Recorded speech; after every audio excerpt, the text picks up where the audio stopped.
जय हिंद फ्रेंड्स। आज हम बात करने वाले हैं क्लास 10 हिस्ट्री चैप्टर नंबर 3 जिसका नाम है the making of global world.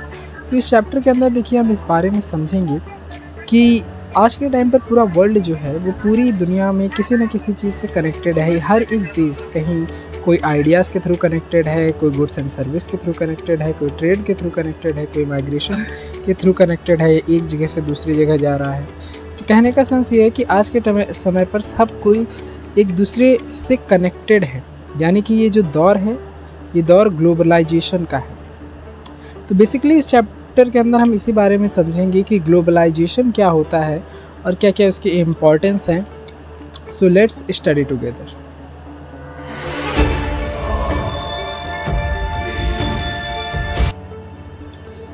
सबसे पहले पॉइंट आता है द प्री मॉडर्न वर्ल्ड। लेकिन द प्री मॉडर्न वर्ल्ड से पहले हम समझते हैं कि ग्लोबलाइजेशन क्या होता है, क्या मतलब होता है ग्लोबलाइजेशन का और हमें इसे क्यों पढ़ना है। तो देखिए, ग्लोबलाइजेशन का सीधा सा मतलब अगर हम कहें the movement of goods and service, capital, idea and migration of people from one nation to another nation is called globalisation.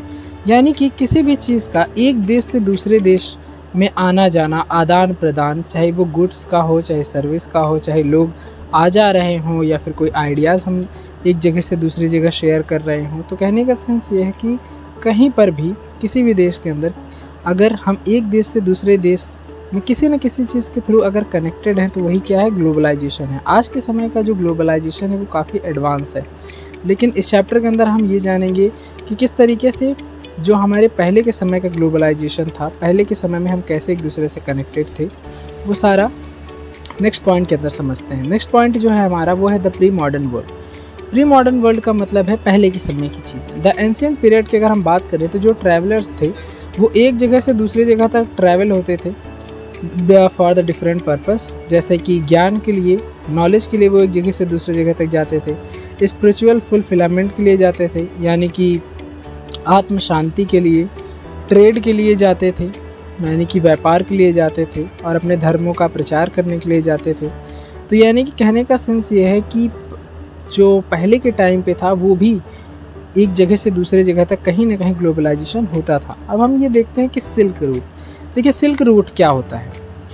Silk route एक समुद्री रास्ता है जिसके थ्रू जो एशिया, यूरोप और अफ्रीका को जोड़ता था। तो इसका मतलब हम ये कह सकते हैं silk route was a network to trade in a ancient period for Asia, Europe to Africa. ठीक, सिल्क रूट वह रास्ता था जिसके मदद से जो एशिया से यूरोप और यूरोप से अफ्रीका यानी कि इन तीनों द्वीपों के बीच में व्यापार हुआ करता था और लोग आया जाया भी करते थे इसी रास्ते के थ्रू। इसी में नेक्स्ट पॉइंट आता है कि उस समय में, पहले के समय में यूरोप से हमारे जैसे इंडिया में, एशिया में हो गया, तो वो हमें सोने के, चांदी, सिक्के ये सब देते थे, और इंडिया से जो था वो कपड़े, मसाले ये सब कहाँ जाया करते थे, यूरोप जाया करते थे। ठीक, अब हम देखते हैं कि food travel, spaghetti and potato. देखिए, सिर्फ सोने, चांदी या कपड़ों का ही व्यापार नहीं होता था। उस समय पे जो फूड्स थे वो भी एक जगह से दूसरे जगह तक ट्रैवल कर रहे थे। यानी कि जो आज के समय में हम नूडल्स खाते हैं वो ओरिजिनेट कहाँ से हुआ था, वो चाइना से हुआ था। आज के समय में जो हम पास्ता खाते हैं वो कहाँ से ओरिजिनेट हुआ था, अरब कंट्रीज से हुआ था। इनका जो ओरिजिनेशन है वो यहाँ का नहीं है। ऐसे ही बहुत से कॉमन फूड्स जो हैं, जैसे कि अगर हम बात करें पोटैटो की या फिर टोमेटो, ये जो कि आलू, टमाटर, जो कि आजकल के समय पे आम सब्जियां हैं, ये भी कहाँ से ट्रैवल की थी, अमेरिका से। यानी कि ये जो फूड्स थे वो हर जगह अवेलेबल नहीं थे, वो दूसरी जगहों से कहाँ पर लाया गया था, अलग अलग द्वीपों में यानी अलग अलग जगहों पर। इसको सबसे पहले अगर किसी ने पहुँचाया तो वो थे क्रिस्टोफर कोलंबस। क्रिस्टोफर कोलंबस ही वो पहले व्यक्ति थे जो कि अमेरिका की जिन्होंने खोज की थी। वो जब अमेरिका में गए तो उन्होंने देखा कि वहाँ पे डिफरेंट टाइप्स ऑफ क्रॉप्स उगाई जाती हैं, तो वहीं पर से उन्होंने जो सब्जियां थी उनको लाया और पूरी दुनिया, एशिया और यूरोप को बताया, और फिर ये जो फूड था वो एक जगह से दूसरे जगह तक ईजिली जो था वो ट्रैवल होने लगा, यानी कि पहुँचने लगा। ठीक, अब इसी बीच में क्या होता है कि आयरलैंड में बहुत से लोग जो थे वो क्या करते हैं कि पोटैटो की ही फसल उगाते हैं, क्योंकि अगर आज के समय में कोई भी चीज़ अगर नई नई होती है तो लोगों को उसका शौक चढ़ा रहता है।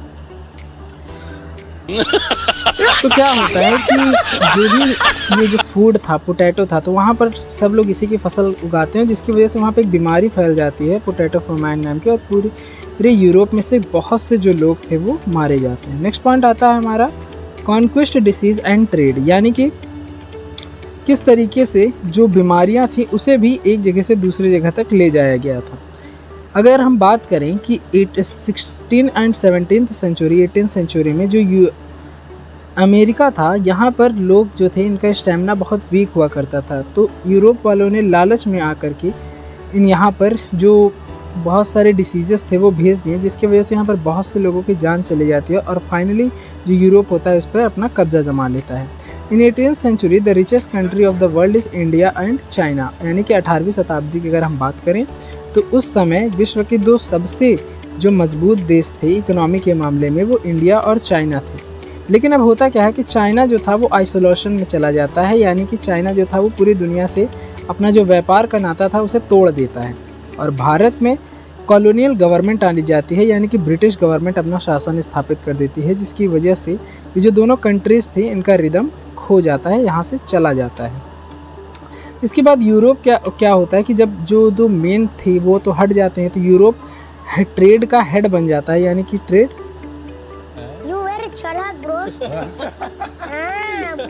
फिर इसके बाद जो यूरोप था ये तो पूरा लीड करने लग जाता है ट्रेड को। और इसी के बाद अब जो नेक्स्ट पॉइंट है कि चेंजेस ऑफ 19th सेंचुरी, यानी कि कुछ बदलाव हुए, ट्रेड में कुछ बदलाव हुए, जैसे कि व्यापार का काफ़ी तेज़ी से आदान प्रदान स्टार्ट हुआ, और फ्लो ऑफ लेबर्स यानी और फ्लो ऑफ कैपिटल, यानी कि लोग हर एक चीज़ों में पैसे को इन्वेस्ट करने लग गए। इसके बाद जो पॉइंट आता है कि the world economy take place, यानी कि जो विश्व की इकोनॉमी थी वो किस तरीके से टेक प्लेस करती है। तो जो ब्रिटेन था वो क्या काम करता है कि अपने यहाँ कॉर्न लॉ लगा देता है। इस कॉर्न लॉ में क्या था कि कोई भी जो फूड था वो बाहर से इस देश के मतलब कि ब्रिटेन में आकर नहीं बेच सकता था, तो ताकि वहाँ के जो आम लोग थे उन्हें फ़ायदा हो। लेकिन अब होता क्या है कि जो देश में चीज़ें बन रही थी वो काफ़ी महंगी थी और लोग उन्हें अफोर्ड नहीं कर पाते थे, और जो भी चीज़ें बाहर से आती थी वो काफ़ी सस्ती थी, तो लोग इसके खिलाफ़ गवर्नमेंट के से बोलते हैं, और फिर जो गवर्नमेंट थी वहाँ पर जो कॉर्न लॉ था उसे रिमूव कर देती है, यानी कि हटा देती है, ताकि जो लोग हैं वो अच्छे से अपनी डाइट ले सकें और इजीली जो फूड है वो हर एक इंसान के पास अवेलेबल हो सके। इसके बाद आता है कि role of technology in 19th century, यानी कि 19th सेंचुरी के अंदर जो टेक्नोलॉजी के क्या क्या रोल्स थे। देखिए 19th सेंचुरी के अंदर सभी काफ़ी ज़्यादा रेलवे सिस्टम, शिप्स, रेडियो, इन सब चीज़ें के यूज़ स्टार्ट हो गए थे। बिफोर 1870 अमेरिका के अंदर जो मीट ट्रैवल होते थे अमेरिका से यूरोप, वो बड़ी बड़ी शिप्स के अंदर भरे जाते थे, जिसमें ज़िंदा जानवरों को भरा जाता था, जिसकी वजह से स्पेस भी ज़्यादा लेते थे, कई बार जानवर मर भी जाते थे, इसकी वजह से उनका नुकसान बहुत होता था और सही मीट उन्हें प्रोवाइड नहीं हो पाता था। तो इसके बाद क्या होता है कि आफ्टर द 1870s, यानी कि 1870 के बाद क्या होता है कि रेफ्रिजरेटर का इन्वेंशन होता है, जिसमें जो अब जानवर थे उन्हें काट करके उनका जो मीट था वो ईजिली एक जगह से दूसरी जगह तक ट्रैवल कर पाता था और वो ख़राब भी नहीं होता था, जिससे लोग अच्छी डाइट लेते थे। फिर आता है कि लेट 19th सेंचुरी कॉलोनिज्म का जो तरीका आया। अब इसमें क्या होता है कि जो यूरोप होता है ना, वो सोचता है कि क्यों ना हम पूरे वर्ल्ड पर अपना कब्जा स्टार्ट करें, क्योंकि यूरोप ने ऑलरेडी जो अमेरिका था उस पर अपनी कॉलोनी बना ही रखी थी, उसे अपने कब्जे पर कर ही रखा था।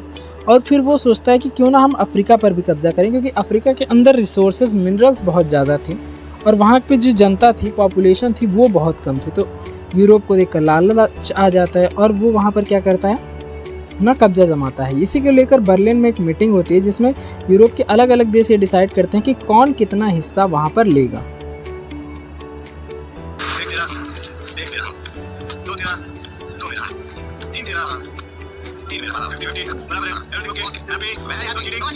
इसके बाद आता है कि role of technology in 19th century 1815 to 1819। ठीक, आफ्टर इन अफ्रीका में क्या होता है कि लेबर्स की जो होती है शॉर्टेज हो जाती है। वहाँ पर लेबर्स की बहुत कमी हो जाती है, क्योंकि वहाँ के लोग जो थे वो लेबर का काम करने के लिए तैयार नहीं थे। तो गवर्नमेंट क्या करती है कि वहाँ पर टैक्स इंक्रीज़ कर देती है, वहाँ पर इनहेरिटेंस लॉ यानी कि जो प्रॉपर्टी लॉ होते हैं उनको बदल देती है, they force to people do for labour work, यानी कि मजबूर करती है कि वो लेबर का काम करें, और ऐसा होता भी है। अब क्या होता है कि 1880s में कैटल प्लग नाम की एक बीमारी फैलती है। फैलती क्यों है? क्योंकि वहाँ से कुछ जिंदा कैटल्स लाए जाते हैं ब्रिटिशर्स को खाने पीने के लिए, और वो उनके अंदर कुछ बीमारी होती है जिसकी वजह से पूरे अफ्रीका के अंदर ये बीमारी फैल जाती है और बहुत से जो कैटल्स थे वो मारे जाते हैं। अब मजबूरन उन्हें काम करना पड़ता है लेबर की तरह। कहाँ पर?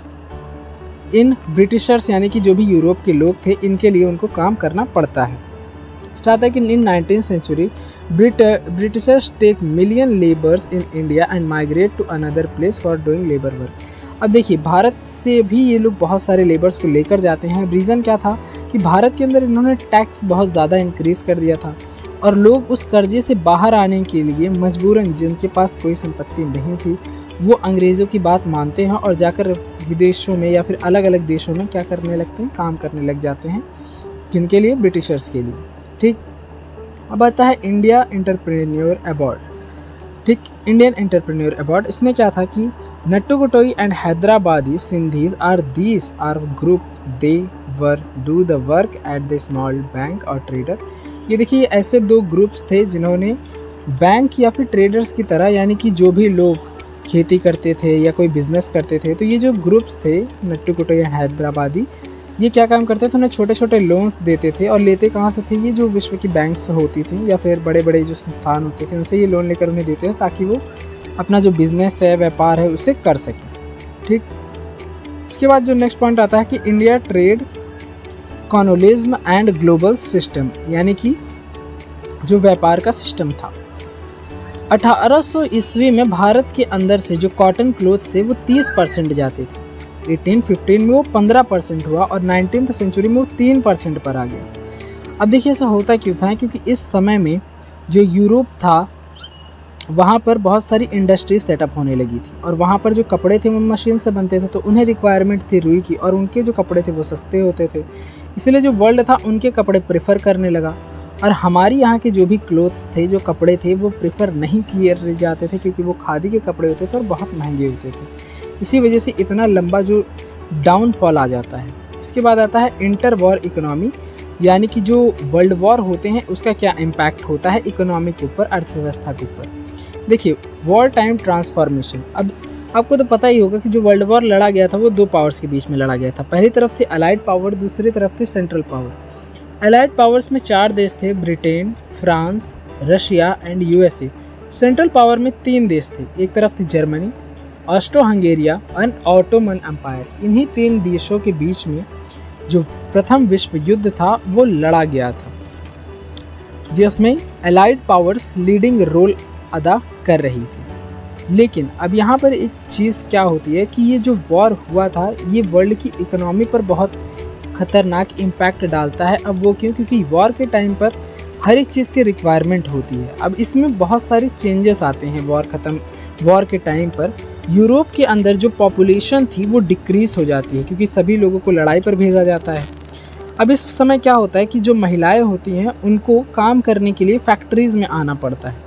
अब इसी समय क्या होता है कि Britain take loan from America और America become a debtor to creditor, यानी कि इस समय क्या होता है कि जो अमेरिका था जो पहले लोन लेता था अब वो लोन देने वाला देश बन गया था। Britain had captured the India and Japan market. देखिए, जो ब्रिटेन था उसने इंडिया और जापान के मार्केट को कैप्चर किया हुआ था, लेकिन फर्स्ट वर्ल्ड वॉर में इतना बिजी हो जाता है कि जब वापस वो आता है तो वो अपनी पुरानी पोजीशन इस मार्केट में ले ही नहीं पाता है और उसे वापस अपनी छोटी पोजीशन से काम करना पड़ता है। नेक्स्ट है कि इस समय क्या होता है कि जो डिमांड्स ऑफ गुड्स थी वो बढ़ी थी, तो जब किसी चीज़ की डिमांड बढ़ेगी तो प्रोडक्शन बढ़ेगा और प्रोडक्शन बढ़ेगा तो जाहिर सी बात है एम्प्लॉयमेंट बढ़ेगा।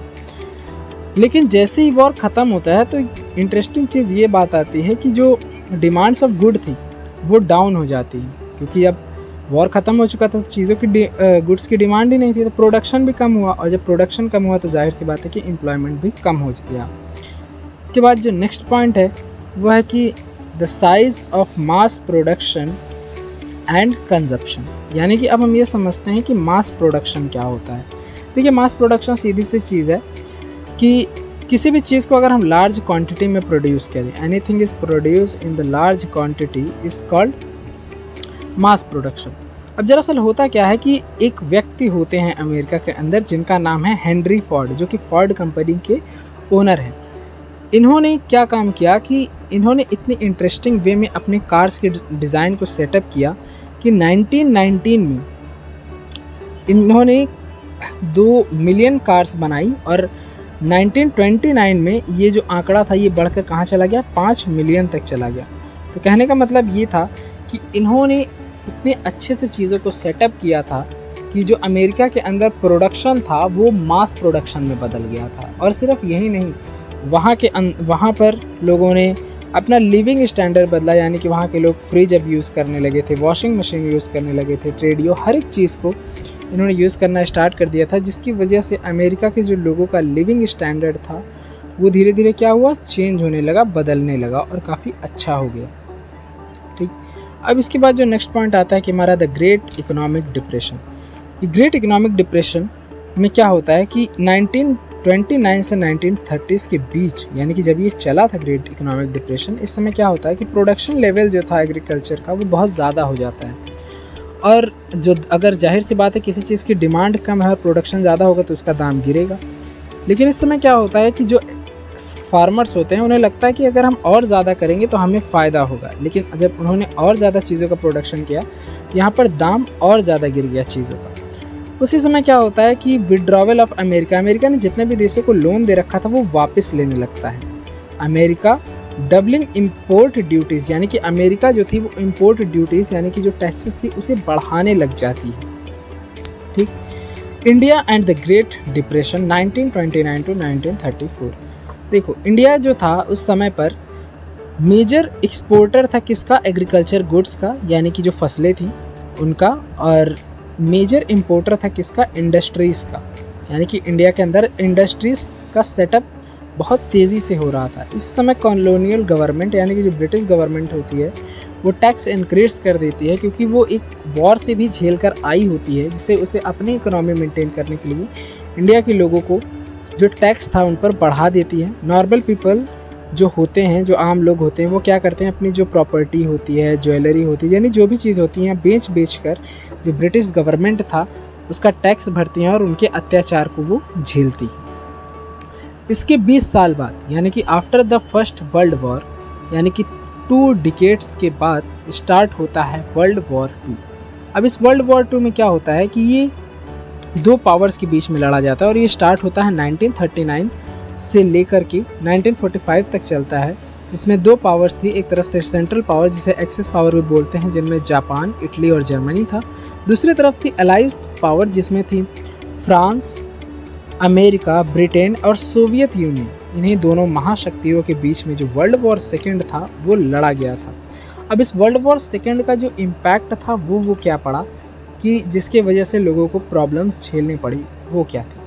वर्ल्ड वॉर सेकेंड की वजह से होता क्या है कि जो बहुत से लोग थे वो क्या होते हैं कि मारे जाते हैं। अप्रॉक्स 60 मिलियन, वर्ल्ड की 3% पॉपुलेशन ख़त्म हो जाती है इस वॉर के अंदर, जिसमें बहुत से जो लोग थे नॉर्मल पीपल वो इंजर्ड हो जाते हैं। नॉर्मल पीपल्स भी इसमें बहुत से मारे जाते हैं, यानी सिविलियंस भी बहुत इसमें मारे जाते हैं, जिनका कोई हाथ ही नहीं था वर्ल्ड वॉर में, वो भी इसमें इस वर्ल्ड वॉर का जो नुकसान था उन्हें झेलना पड़ा था। After the world war, America and Soviet union become the dominating in the world economy, यानी कि जो अमेरिका और सोवियत यूनियन थी ये वर्ल्ड इकोनॉमी में डोमिनेट कर रही थी। इसके बाद आता है कि post war settlement. Post war settlement का मतलब ये है कि किस तरीके से जो वॉर ख़त्म हुआ तो अलग अलग देशों ने मिलकर अपनी जो अर्थव्यवस्था थी, अपनी जो इकोनॉमी थी, उसको ठीक करने की बात की, यानी कि discussion were held by different country for post war recovery. अपनी रिकवरी करने के लिए किस तरीके से चीज़ों को सेटअप किया जाए, इसी की यहाँ पर क्या होती है, मीटिंग होती है, जिसमें क्या बात निकल कर आती है कि इसमें कुछ प्रिजर्वेशन मेथड्स लगाए जाते हैं, किस लिए, वर्ल्ड इकोनॉमी को कंट्रोल करने के लिए, यानी कि वापस से सही करने के लिए। जहाँ पर कुछ मेथड्स को अपनाया जाता है जो कि होती हैं इकोनॉमिक स्टेबिलिटी। अब जाहिर सी बात है, जब इकोनॉमिक स्टेबिलिटी लानी है तो हमें मास प्रोडक्शन करना होगा। और अगर हम मास प्रोडक्शन करेंगे, अगर हम चीज़ों को ज़्यादा उत्पादन करेंगे तो हम उसका मास कंजप्शन भी होना चाहिए। और जब मास कंजप्शन करने के लिए लोगों की अच्छी इनकम होनी चाहिए। अब अगर कोई किसी चीज़ को ख़रीदेगा, कब ख़रीदेगा? जब उसके पास अच्छी पैसा होगा। और इसके लिए उन्हें अच्छा रोज़गार देना होगा, और वो रोज़गार उनके देश के गवर्नमेंट को देना होगा।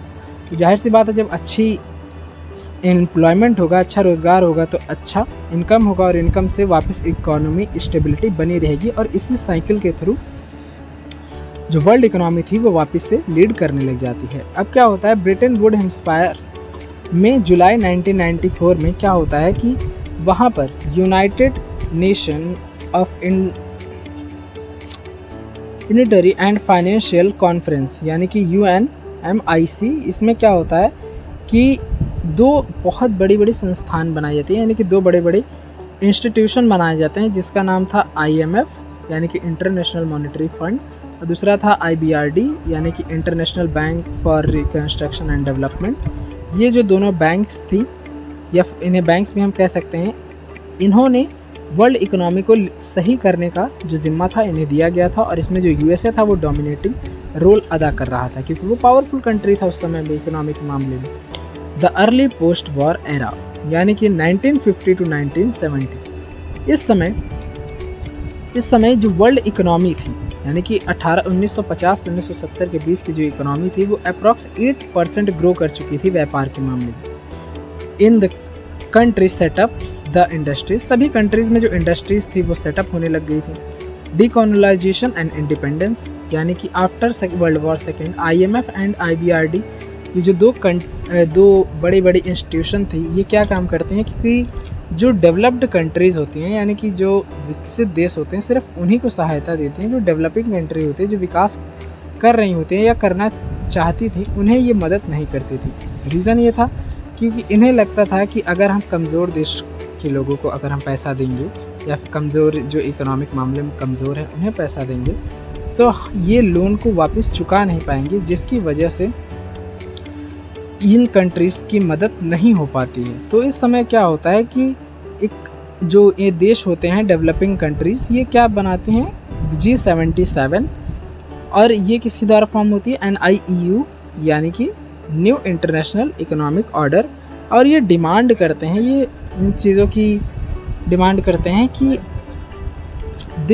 हमारे देश के जो रिसोर्सेज हैं, जो भी हमारे देश के मिनरल्स हैं, जो भी चीज़ें हैं, उन पर पूरा हक हमारा होना चाहिए। और सेकंड चीज़ की वो जो डिमांड करते हैं पूरी वर्ल्ड से, जो बड़ी बड़ी नेशंस होती हैं, कि हमारा जो रॉ मटेरियल है, हम कोई भी चीज़ अगर बेच रहे हैं तो हमें उसका अच्छा दाम मिलना चाहिए, यानी कि उसका जो दाम है वो हमें कम नहीं मिलना चाहिए। आफ्टर 1960s जो US की इकोनॉमी होती है वो गोइंग डाउन यानी कि नीचे गिरना स्टार्ट हो जाती है, क्योंकि इन्होंने बहुत से कंट्रीज़ के अंदर जो अपने लोन थे वो दे रखे थे। और दरअसल होता क्या है कि इन्होंने जितने भी देशों को लोन दे रखा था वो इनका कर्ज जो था वापस अदा नहीं कर पाते हैं, जिसकी वजह से जो US की इकोनॉमी थी वो नीचे गिरने लग जाती है। अब इस समय जो भारत और चाइना था वो एक वापस से इकोनॉमिक की इस स्थिति पर एकदम अच्छे से सेटअप खड़ा हो रहा था, और इंडिया से ज़्यादा चाइना, क्योंकि इंडिया और चाइना के अंदर क्या था कि यहाँ पर जो लेबर्स थे वो बहुत सस्ते थे, और जहाँ पर लेबर सस्ते होंगे जाहिर सी बात है कि इन्वेस्टमेंट कम लगेगी, तो वहाँ पर डेवलपमेंट होगा ही होगा। तो यहीं पर इस चैप्टर का एंड होता है। अगर आपको कोई डाउट हो तो मेरे इंस्टाग्राम अकाउंट पर यहाँ पर आप मुझसे मैसेज करके पूछ सकते हैं। तब तक के लिए जय हिंद, जय भारत।